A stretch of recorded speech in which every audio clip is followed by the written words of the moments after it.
One of the experts on Antiques Roadshow was left physically shaking after a guest presented him with a heart-stopping item on Sunday's episode of the show.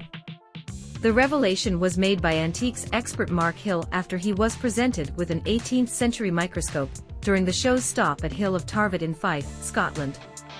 He admitted, "When I saw this box coming down the queue, I was sitting down but my knees started to shake because I know what's in this box." Examining the microscope, the excited expert said, "What a beauty." The guest then explained that she'd inherited the item from her grandparents because she works in science, although she has always been too scared to actually use it.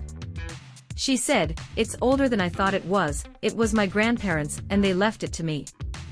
The guest continued, "My grandparents had it for longer than my mum was alive. I don't really know the story behind it."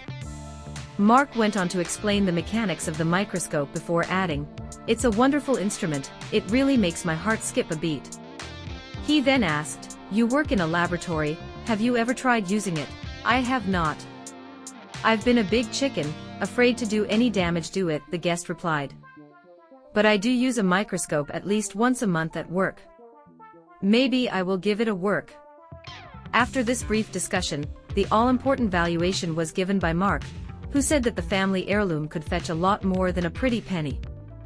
"This is a bit of a living room decoration, it's a curio in your house, connected to your career," he said.